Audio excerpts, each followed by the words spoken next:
बहुत ਜ਼ਰੂਰੀ ਖਬਰ ਦੇ ਨਾਲ ਤੁਹਾਡਾ ਵਾਹ ਪਵਾਉਂਦੇ ਆ।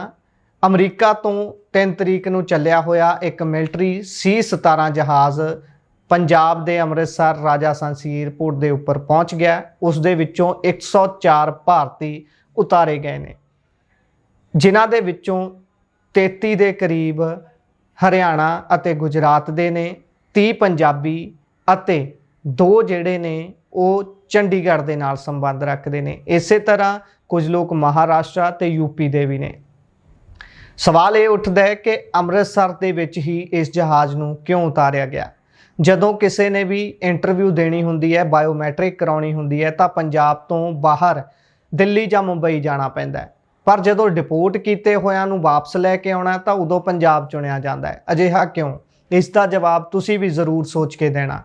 अगली गल करदे हां कि जिन्हां मापियां दे वल्लों, जिन्हां लोकां दे वल्लों ਲੱਖਾਂ ਰੁਪਈਆ ਲਾ ਕੇ ਇਲੀਗਲ ਤਰੀਕੇ ਦੇ ਨਾਲ ਵੀ ਜੰਗਲਾਂ ਦੇ ਵਿੱਚੋਂ ਹੁੰਦਿਆਂ ਹੋਇਆਂ ਵੀ ਆਪਣੇ ਆਪ ਤੇ, ਆਪਣੇ ਸਰੀਰ ਤੇ, ਆਪਣੇ ਪਰਿਵਾਰਾਂ ਤੇ ਤਸ਼ੱਦਦ ਵਰਗੀ ਸਥਿਤੀ ਕਰਦਿਆਂ ਹੋਇਆਂ ਅਜਿਹੇ ਦੇਸ਼ਾਂ ਦੇ ਵਿੱਚ ਪਹੁੰਚਿਆ ਜਾਂਦਾ ਹੈ, ਤਾਂ ਉਸ ਤੋਂ ਬਾਅਦ ਉੱਥੋਂ ਵਾਪਸ ਮੋੜ ਦਿੱਤਾ ਜਾਂਦਾ ਹੈ, ਤਾਂ ਉਹਨਾਂ ਦੀ ਮਾਨਸਿਕ ਹਾਲਤ ਕਿਹੋ ਜਿਹੀ ਹੋਊਗੀ।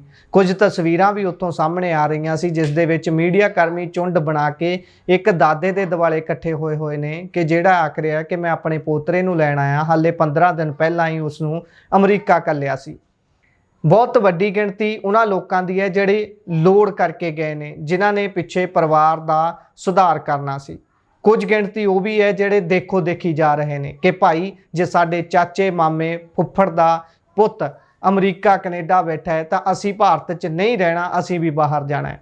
ਪਰ ਇਸ ਤਰੀਕੇ ਦੇ ਨਾਲ ਜਿਸ ਤਰੀਕੇ ਹੁਣ ਟਰੰਪ ਨੇ ਆਉਂਦਿਆਂ ਹੀ ਡਿਪੋਰਟੇਸ਼ਨ ਸ਼ੁਰੂ ਕੀਤੀ ਹੈ ਤੇ ਡਿਟੈਂਸ਼ਨ ਸੈਂਟਰ ਗੁਆਟਾਨਾਮਾ ਬੇ ਦੇ ਵਿੱਚ ਬਣਾਏ ਜਾ ਰਹੇ ਨੇ ਕਿਊਬਾ ਦੇ ਵਿੱਚ, ਜਿੱਥੇ ਡਿਟੇਨ ਕਰਕੇ ਰੱਖਿਆ ਜਾਊਗਾ ਉਹਨਾਂ ਲੋਕਾਂ ਨੂੰ ਜਿਹੜੇ ਕ੍ਰਿਮੀਨਲ ਮਾਈਂਡ ਦੇ ਨਾਲ ਅਮਰੀਕਾ 'ਚ ਪੈਰ ਰੱਖ ਚੁੱਕੇ ਨੇ ਅਤੇ ਅਮਰੀਕਾ ਦੀ ਅਰਥ ਵਿਵਸਥਾ 'ਚ ਯੋਗਦਾਨ ਪਾਉਣ ਦੀ ਜਗ੍ਹਾ ਉੱਥੋਂ ਦੇ ਕਾਨੂੰਨੀ ਲਾਅ ਐਂਡ ਆਰਡਰ ਦੀ ਸਥਿਤੀ ਨੂੰ ਖਰਾਬ ਕਰ ਰਹੇ ਨੇ। ਉਹਨਾਂ ਨੂੰ ਨੱਥ ਪਾਉਣ ਦੇ ਲਈ ਇਹ ਕਾਰਵਾਈ ਉਹਨਾਂ ਦੇ ਵੱਲੋਂ ਕੀਤੀ ਗਈ ਹੈ। ਪਰ ਮਿਲਟਰੀ ਜਹਾਜ਼ ਜਿਹੜਾ ਕਿ ਜਰਮਨ 'ਚ ਬ੍ਰੇਕ ਮਾਰਦਿਆਂ ਹੋਇਆਂ ਤੇਲ ਭਰ ਕੇ ਫਿਰ ਉੱਥੋਂ ਵਾਪਸ ਤੁਰਿਆ ਅਤੇ ਹੁਣ ਇੰਡੀਆ ਦੇ ਵਿੱਚ ਜਿੱਥੇ 205 ਦੀ ਗਿਣਤੀ ਦੱਸੀ ਜਾ ਰਹੀ ਸੀ ਲੋਕਾਂ ਦੀ, ਉਸ ਤੋਂ ਬਾਅਦ ਇੱਕ ਗਿਣਤੀ 180 ਲੋਕਾਂ ਦੀ ਵੀ ਸਾਹਮਣੇ ਆ ਰਹੀ ਸੀ। ਹਾਲਾਂਕਿ ਉਸ ਦੀ ਤਸਦੀਕ ਕਿਸੇ ਵੱਲੋਂ ਪੁਸ਼ਟੀ ਨਹੀਂ ਕੀਤੀ ਗਈ ਤੇ ਹੁਣ 104 ਭਾਰਤੀ ਪੰਜਾਬ ਦੀ ਧਰਤੀ ਤੇ ਉਤਾਰੇ ਗਏ ਨੇ, ਖਾਸ ਤੌਰ ਤੇ ਅੰਮ੍ਰਿਤਸਰ ਦੇ ਵਿੱਚ, ਜਿੱਥੋਂ ਹੁਣ ਪੰਜਾਬ ਪੁਲਿਸ ਕਹਿ ਰਹੀ ਸੀ ਪੰਜਾਬ ਦੇ ਮੁੱਖ ਮੰਤਰੀ ਸਾਹਿਬ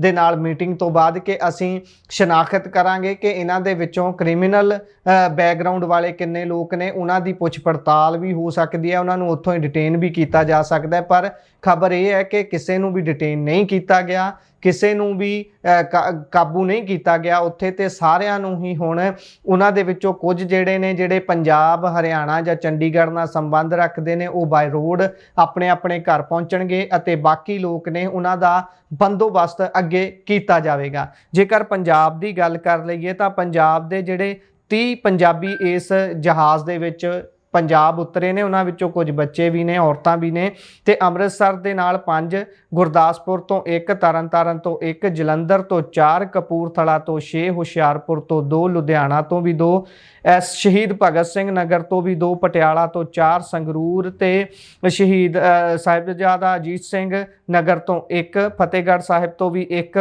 ਟੋਟਲ 30 ਗਿਣਤੀ ਬਣਦੀ ਹੈ ਜਿਹੜੇ ਪੰਜਾਬੀ ਇਸ ਜਹਾਜ਼ ਦੇ ਵਿੱਚੋਂ ਉਤਾਰੇ ਗਏ ਨੇ।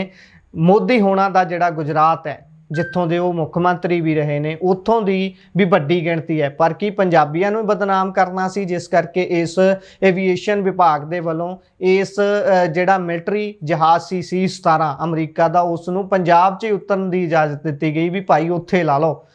ਇਸ ਦੇ ਪਿੱਛੇ ਕੀ ਹੈ ਤੇ ਜਿਹੜੇ ਲੋਕ ਆਪਣੇ ਆਪ ਤੇ ਤਸ਼ੱਦਦ ਢਾਉਂਦਿਆਂ ਜੰਗਲਾਂ ਦੇ ਵਿੱਚੋਂ ਟੱਪਦਿਆਂ ਹੋਇਆਂ ਅਮਰੀਕਾ ਵਰਗੇ ਦੇਸ਼ ਦੇ ਵਿੱਚ ਪੈਰ ਰੱਖ ਗਏ ਸੀ, ਹੁਣ ਉਹਨਾਂ ਨੂੰ ਜਦੋਂ ਵਾਪਸ ਮੋੜਿਆ ਗਿਆ ਉਹਨਾਂ ਦੀ ਮਾਨਸਿਕ ਹਾਲਤ ਕਿਹੋ ਜਿਹੀ ਹੋਊਗੀ, ਆਲਾ ਦੁਆਲਾ ਭਾਈਚਾਰਾ ਕਿਹੋ ਜਿਹਾ ਉਹਨਾਂ ਦੇ ਨਾਲ ਵਤੀਰਾ ਕਰੇਗਾ ਜਾਂ ਕੀ ਸਾਰਾ ਕੁਝ ਕਿਵੇਂ ਵਿਚਰ ਰਹੇ ਹੋਣਗੇ ਉਹ, ਇਹਨਾਂ ਦਾ ਦਰਦ ਅਸੀਂ ਜਾਂ ਤੁਸੀਂ ਨਹੀਂ ਜਾਣ ਸਕਦੇ, ਸਿਰਫ ਉਹ ਲੋਕ ਜਾਣਦੇ ਨੇ ਜਿਨ੍ਹਾਂ ਦੇ ਉੱਪਰ ਇਹ ਵਾਪਰ ਰਹੀ ਹੈ। ਹਾਲਾਂਕਿ ਅਸੀਂ ਸਿੱਧੇ ਤੌਰ ਤੇ ਇਲੀਗਲ ਮਾਈਗ੍ਰੈਂਟ ਬਣ ਕੇ ਜਾਂ ਇਲੀਗਲ ਤਰੀਕੇ ਦੇ ਨਾਲ ਕਿਸੇ ਵੀ ਦੇਸ਼ ਦੇ ਵਿੱਚ ਪੈਰ ਰੱਖਣ ਨੂੰ ਗਲਤ ਆਖਦੇ ਹਾਂ। ਇਹ ਬਿਲਕੁਲ ਗਲਤ ਹੈ। ਆਪਣੀ ਕਬੀਲੀਅਤ ਦੇ ਦਮ ਤੇ ਪੰਜਾਬੀ ਕਿਤੇ ਵੀ ਜਾ ਕੇ ਮੱਲਾ ਮਾਰ ਸਕਦੇ ਨੇ, ਮਾਰ ਵੀ ਰਹੇ ਨੇ। ਉਹ ਰਸਤਾ ਅਪਣਾਓ ਤੇ ਕਿਸੇ ਵੀ ਦੇਸ਼ ਦੇ ਵਿੱਚ ਮੱਲਾ ਮਾਰ ਕੇ ਆਪਣਾ ਸਿੱਖਾਂ ਦਾ, ਪੰਜਾਬੀਆਂ ਦਾ ਨਾਮ ਰੌਸ਼ਨ ਕਰੋ। ਜੁੜੇ ਰਹੋ ਪੰਜਾਬੀ ਰੇਡੀਓ ਤੇ ਪੰਜਾਬੀ ਟੀਵੀ USA ਨਾਲ। ਧੰਨਵਾਦ। ਸਤਿ ਸ਼੍ਰੀ ਅਕਾਲ।